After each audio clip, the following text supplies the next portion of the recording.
Episode के start में हमें एक चर्च का सीन दिखाया जाता है जहाँ काफ़ी कीमती और सोने की चीज़ें रखी होती हैं। और फिर हम देखते हैं कुछ चोरों को जो कि उस चर्च में चोरी के लिए आए होते हैं और चर्च के तमाम गार्ड्स को मार के चोरी करने लगते हैं। वो चर्च की तमाम कीमती और सोने की चीज़ों को लेने लगते हैं। तभी उनके पीछे से एक शख्स आता है जिसे देखकर वो लोग कहते हैं ये तो रैबिट जैसा है। फिर उनमें से एक शख्स कहता है चाहे ये जो भी हो मार डालो इसे। फिर वो रैबिट कहता है इसकी कोई ज़रूरत नहीं। तुम अमेरिकन सबसे ताकतवर कौम हो। जो भी बात तुम्हारी समझ से बाहर होती है, तुम उसे या तो मार डालते हो या तो ख़त्म कर देते हो। तुम लोग बहुत ही नासमझ हो। तुम लोग यहाँ सिर्फ़ 2.5 मिलियन के पत्थर की चोरी के लिए आए हो, जबकि यहाँ उससे बेशकीमती चीज़ एक और है। तब उनमें से एक चोर कहता है, तुम्हें कैसे पता कि हमें 2.5 मिलियन का ऑफ़र मिला है? इस पर वो रैबिट बताता है कि ये ऑफ़र मैंने ही तुम्हें दिया था। और फिर वो गिलास तोड़कर उसमें से एक तलवार निकालता है और कहता है, "ये है force each demon night Sparta की महान तलवार।" कैसा मज़ाक है! हेल के सबसे ताकतवर हथियार को रखा भी है तो ऐसी पवित्र जगह पर। लेकिन देखा जाए तो इंसान जिस हेल से इतनी नफ़रत करता है, इंसानी धर्म उसी के गिर्द बुना हुआ है और इंसान अपने अंदर की बुराई को सिर्फ़ उसी दुनिया के डर से काबू रखे हुए है और वो है मेरी दुनिया। इस पर उन चारों में से एक कहता है रैब एक रैबिट की ओर गन तान कर कहता है, "कुछ ज़्यादा ही बड़बड़ करता है तू रैबिट, जो चाहिए ले जा, लेकिन वो कीमत जो तूने देने का वादा किया था, वो देने के बाद।" फिर रैबिट कहता है, "फ़िक्र मत करो, तुम्हें वो कीमत ज़रूर मिलेगी, जिसका वादा तुमसे किया गया है।" फिर वो रैबिट उस तलवार से उस शख्स को मार डालता है और फिर वो बाकी लोगों को भी एक-एक करके मार डालता है। इतने में चर्च के गार्ड्स आ जाते हैं, वो ये देखकर दंग रह जाते हैं कि उस रैबिट ने उन चारों को इतनी बेरहमी से मार डाला। और फिर वो रैबिट एक रिमोट निकाल कर उसका बटन दबाता है तो फिर उस चर्च के चारों ओर धमाका होने लगता है और उस धमाके में वो सब गार्ड्स भी मर जाते हैं। फिर रैबिट अपनी तेज़ रफ्तार से वहाँ से निकल जाता है और फिर सीन शिफ्ट होता है। एक सिटी में एक लड़की अपने बच्चे को लेके जा रही होती है, तभी एक आदमी के धक्के से उसका बैग गिर जाता है और वो अपना बैग उठाने के लिए नीचे झुकती है। इतने में उसका बच्चा वहाँ से गायब हो जाता है और उसके बच्चे की जगह एक डीमन ले लेता है। फिर वो अपना खिलौना एक गली में फेंक देता है, जिसकी वजह से उसकी मॉम उस खिलौने को वापस लेने के लिए उस गली में जाती है और खिलौने को उठाने लगती है। तभी उसे एहसास होता है कि कोई उसके पीछे है। वो मुड़कर देखती है तो वहाँ कोई नहीं होता। फिर वो वहाँ से अपने बच्चे को ले जाने लगती है, तभी वहाँ एक डीमन आकर उसे पकड़ लेता है और वो चिल्लाने लगती है। फिर हम देखते हैं कि हमारा हीरो डांटे, जो कि वहाँ आ जाता है और उन डीमन्स पर अपनी गन से फायर करने लगता है और फिर वो उन डीमन से लड़ने लगता है और एक-एक करके उन तीनों डीमन्स को मार देता है और उस लड़की को बचा लेता है। फिर वो लड़की डांटे का शुक्रिया अदा करती है और फिर वो डांटे से पूछती है कि आप करते क्या हो? इस पर डांटे बताता है कि मैं एक डीमन हंटर हूँ। लेकिन तभी वो बच्चा डीमन की फॉर्म में आकर डांटे पर पीछे से हमला करने लगता है। तभी डांटे पीछे मुड़कर देखता है तो वो डीमन वापस बच्चा बन जाता है। फिर डांटे उस बच्चे के पास आकर बोलता है काफ़ी क्यूट बच्चा है आपका और उसकी मॉम दूसरी तरफ ज़मीन पर गिरा हुआ अपना बैग उठा रही होती है और वो बच्चा तभी डांटे पर हमला करने लगता है, पर तभी डांटे उसके हमले से बचकर उस पर अपनी गन तान लेता है और फिर उसकी मॉम कहती है ये तुम क्या कर रहे हो? तब डांटे कहता है ये तुम्हारा बच्चा नहीं है। इतने में ही वो लड़की डांटे के मुंह पर बैग से मारती है और अपने बच्चे को लेकर भाग जाती है। फिर डांटे भी उसके पीछा करता है, लेकिन वो भीड़ में कहीं नजर नहीं आती। फिर एक न्यूज़ चैनल पर चर्च पर हुए हमले के बारे में बताया जा रहा होता है और बताते हैं कि हमला करने वाले की कमर से दो अजीब सी चीजें निकल रही होती हैं, जो मिल रही होती हैं विंग से। और फिर कुछ पॉलिटिशियंस न्यूज़ चैनल पर बैठकर कह रहे होते हैं ये हमला करने वाला कोई और है, क्योंकि ये टेक्नोलॉजी यूएस मिलिट्री की नहीं है। तभी दूसरा शख्स कहता है कि मुझे ये काम रशियन का लगता है। तभी सीन शिफ्ट होता है और हम एक और बंदे को देखते हैं जो लोगों को बता रहा होता है कि गवर्नमेंट और उनके चलाने वाले बिना सोचे रशियन पर इल्ज़ाम डाल रहे हैं। ये साफ-साफ है कि ये हमला शैतान ने किया है भगवान के खिलाफ, जिसे टेररिस्ट डीमन ने सोच समझ कर अंजाम दिया है और वो भी हेल से। ये बातें सुनकर सब लोग उस बंदे का मज़ाक उड़ाने लगते हैं और फिर व्हाइट हाउस का सीन दिखाया जाता है, जहाँ एक मीटिंग चल रही होती है, जिसमें डॉक्टर फिशर बता रहे होते हैं कि ये हमला दरअसल एक डीमन टेररिस्ट का हमला है, जिसे सुनकर जर्नल कहता है, डीमन टेररिस्ट के नाम से पहले ही लोगों ने इतना तमाशा बनाया है और अब आप फिर उन्हीं का नाम ले रहे हो। जिस पर वाइस प्रेसिडेंट बोलते हैं कि डॉक्टर फिशर दुनिया के सबसे बेहतरीन थियोरेटिकल फिजिसिस्ट में से एक हैं। यकीन मानिए वो मजाक नहीं कर रहे। फिर प्रेसिडेंट खुद डॉक्टर फिशर से कहते हैं, आपको इतना यकीन कैसे है कि हमलावर डीमन ही हैं? इस पर डॉक्टर फिशर कहते हैं, मिस्टर प्रेसिडेंट, मैंने और मेरी टीम ने वहां मिले डीएनए सैंपल्स की जांच की है, जिससे के जरिए हमें पता चला है कि वो डीएनए डीमंस का ही है। इस पर जनरल कहता है, हमें बताइए डीमन डीएनए कैसा होता है? तो डॉक्टर फिशर कहते हैं, डीमंस, ये नाम हम इंसानों ने ही उन्हें दिया है। उनका एवोल्यूशन हमसे अलग हुआ है। वो एक दूसरे यूनिवर्स से आते हैं, जिसे हम पैरेलल यूनिवर्स भी कहते हैं। फिर एक शख्स कहता है, आपके मुताबिक वो डीमन हेल से आए हैं? तो डॉक्टर फिशर कहते हैं, जी सर, हाल ही में हमें दोनों यूनिवर्स के बीच एक इंटरडायमेंशनल रिफ्ट का पता चला है। हालांकि उसे हजारों सालों की क्वांटम इंटरफेरेंस ने बंद किया हुआ था, लेकिन इन दोनों डायमेंशनल के बीच में किसी ने वो रास्ता खोल दिया है, जिसे हम पोर्टल भी कहते हैं। बट ये पोर्टल अभी बहुत छोटा है, इसलिए इसमें सिर्फ छोटे डीमंस ही हमारी दुनिया में आ जा सकते हैं। इतने में जर्नल बोलते हैं, वैसे तुम काम किसके लिए करते हो डॉक्टर? इस पर डॉक्टर कहता है, मैं डार्क कॉम के लिए काम करता हूँ। ये एक खुफिया एजेंसी है जो कि वाइस प्रेसिडेंट के तहत चलती है।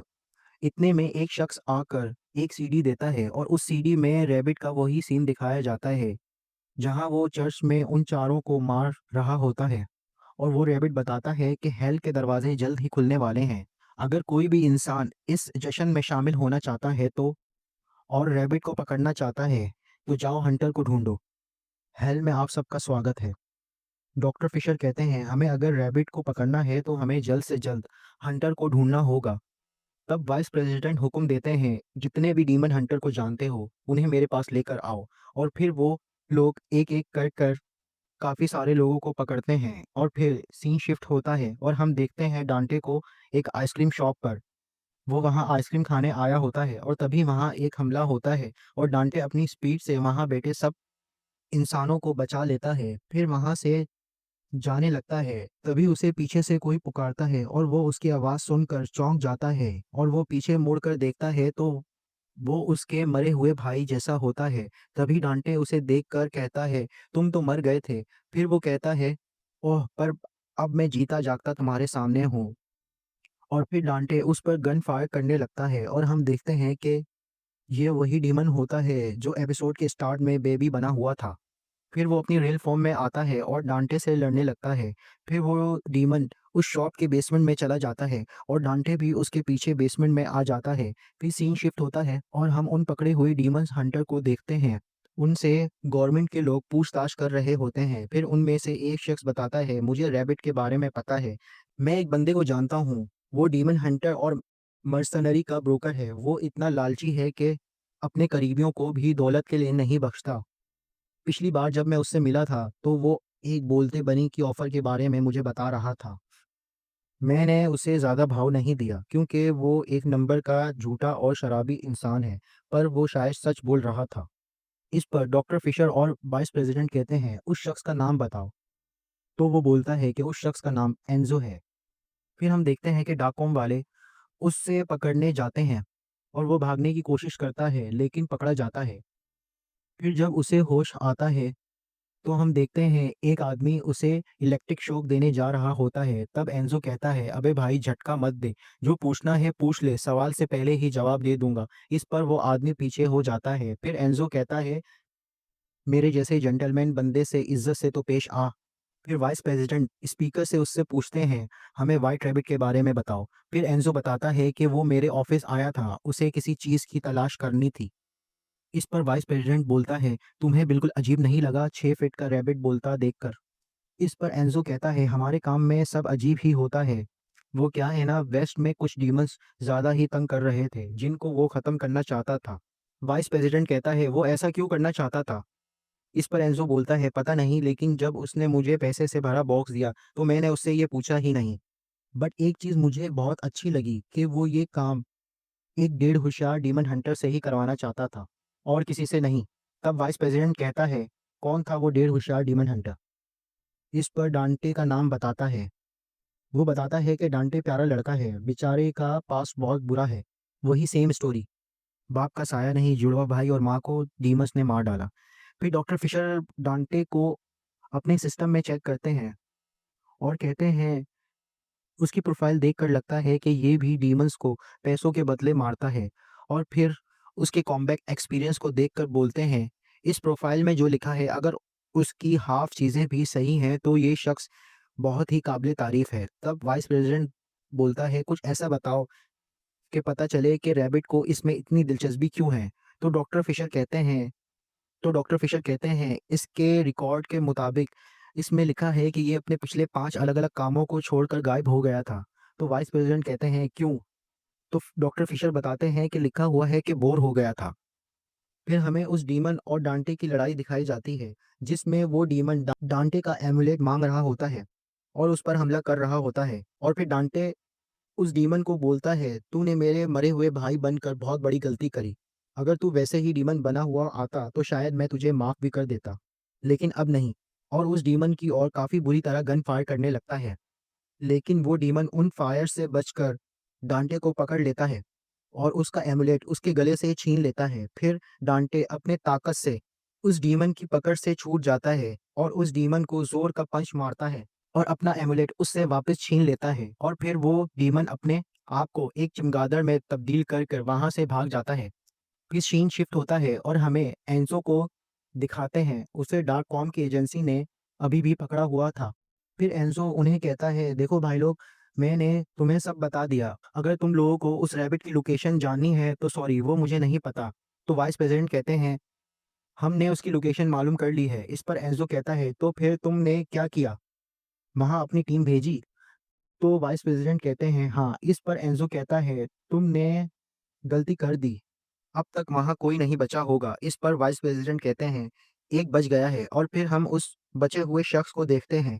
फिर डॉक्टर फिशर वाइस प्रेज़िडेंट से कहते हैं, एन्ज़ो से तलवार के बारे में पूछो। तो वाइस प्रेज़िडेंट एन्ज़ो से कहता है, तुम्हें स्पार्टा की तलवार के बारे में कुछ मालूम है?